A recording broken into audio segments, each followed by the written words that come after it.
Any other concerns? Is the sidewalk going to be like how big is the sidewalk? Is it going to be a little bit smaller than what a normal sidewalk would be? On Lincoln? No, it's going to be wider than a lot of. I can't recall if it's 5, and I think it might be 6 wherever we have a curb cut to meet ADA.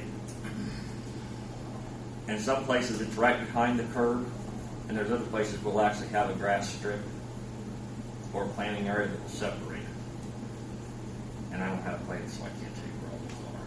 But it moves back and forth a little bit through Is the the project. sidewalk going to be on both sides? Yes.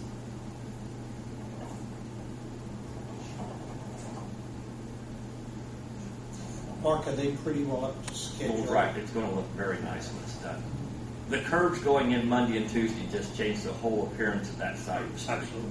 Yeah, absolutely. Yeah. People can start to see something. And unfortunately, that's just the way it is. You know, I've told several people the analogy is it's building a house. You know, they've worked for the last several months to get the basement, the drainage, the footers, and the foundation and everything in, and all of a sudden we're starting to throw the walls up. Everybody's like, wow, this is amazing. Oh, go ahead.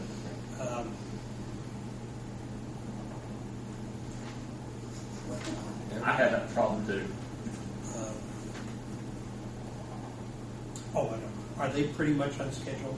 I know we had a schedule so far. Let me rephrase it. Are they going to be where they need to be at the end of summer? Yes. If we finally, like I said, this is the first week we haven't fought rain 2 or 3 days. It's been brutal the whole month of June. And we finally got a reprieve.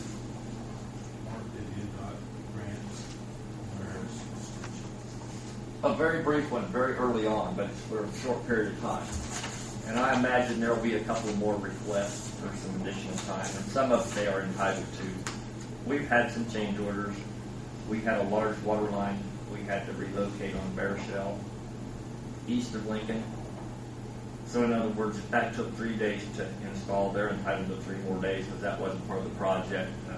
We've got some additional curb work coming up this week. We've got a storm conflict we discovered yesterday we're going to have to deal with. They'll gain a few days here and there, and they'll continue. In other words, every project you run into unknowns, and as those unknowns surface and you require them to do more work, you know, they're entitled to have more time to make up for it. You know, the schedule we got, whenever that was, back in April, it says for this week, concrete curb, June 28th through July 5th. And the concrete curbs in. Pretty good. The asphalt base and enter 7.5 and 7.10. Concrete drives and walk 7.12 to 7.26. Well, and all of this is tied to the McDonald's situation. They've tried to avoid that. So there's some things they're ahead on and there's some things they're behind. In other words, we're a few days ahead where you see them working because we didn't continue all the way down to the very end of the project on the southbound lane. Because that's one you just don't have any alternative to deal with. And since they're in the process of replacement, that gives us a chance to coincide with their work schedule, and we won't be bothering them at all. They just gonna shut it down, huh? Tear the building down, rebuild right there? I don't know all the particulars. I've seen the site plan. I don't know, but I assume from what I've seen that's probably their intention. They did in Columbus when they did theirs. It's amazing what they can do.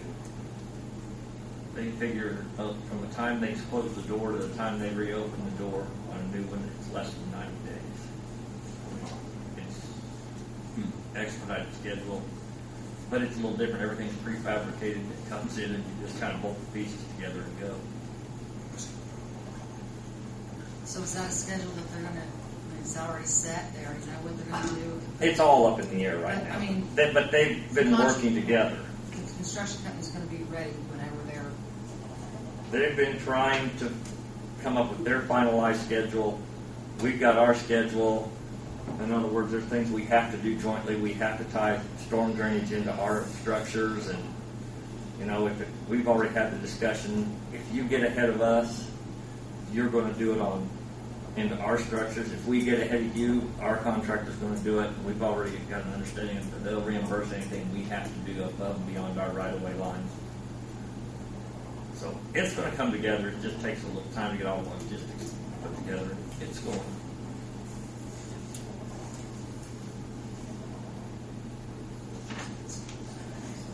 Thank you, sir. You gonna hang around? Yes, sir. Good. Because Mr. Burkhart's not here. He called me this morning. He got called away on an emergency filling for somebody. So I don't know if we have any HNCB questions that we throw out. But I haven't heard anything as far as the environmental, where they're at, so I don't really know. okay. He thought there might be some questions as to street elevations, which you've already addressed those. The difference in street elevations. Yeah, we've had a couple of small things, but most of them we've been able to iron out. And it's great having Gary because, Saturday we ran into one. And we started right at 3 a.m. and about 6:30 we found a problem, and Gary was down on site probably by 4 or 9 o'clock. And we had an alternate we came up with. Like I said, we didn't even have to cause the paper to shut down. We was able to send them down and work on the other end. By the time they came back and finished up, we had everything under control, and that really is helpful. Good. We talked about Marisol before, the difference in elevation. Any idea, and I know we talked about a couple of alternatives to try to open that up for. We've just got way too many things that we can't get out of the way. Okay. That's where a lot of the utilities lines run. We've got massive manholes have been placed, sticking up through we put a ramp in, but they're going to have to drive around this manhole, then swerve over here to get around a water spout, and then they got to come back over here to avoid casting for another manhole. I mean, there's just no safe way. That's our biggest concern. That's what we said before, is the safety issue. I knew you guys, Gary said you were looking at it the last time. If you ever got a chance and you want to stop out and take a look, as soon as you get out of your vehicle, you'll just see the manholes all over in that area. And we got castings on both sides of the road, because the storm's already in place where the deep cut is on Marichelle. I mean, we just don't have a good way to get people through there and not have this risk. Well, It's not the challenge to get down Lincoln Street. We don't need to have to dodge the obstacles there too.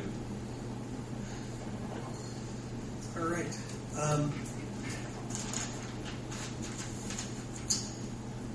Thank you. Appreciate that. I kind of jumped ahead here a little bit to HNTB, and I said Darren will be here tonight. He had, I think he sent everybody an email in reference to the supplemental agreement number 8. And basically it pertained to, his email pertained to the fact that, per his words, somebody in the office couldn't run a calculator. The amendment to it basically was there were no additions to the total cost of the supplement number 8. It was where some of the money was placed within that. So the long and short of it is that the bottom line came out exactly what we approved before. So I think that to keep everything clear, we should I should probably ask for a motion to approve the amended supplement number 8, just to keep that clear. I'm not in favor of it, so you better wait till everybody's here. Well, that's what I was thinking about. I knew how you felt about it. Why don't we just put that in abeyance till next month?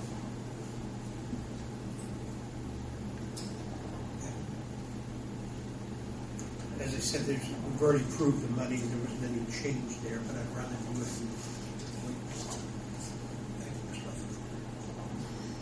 Sorry.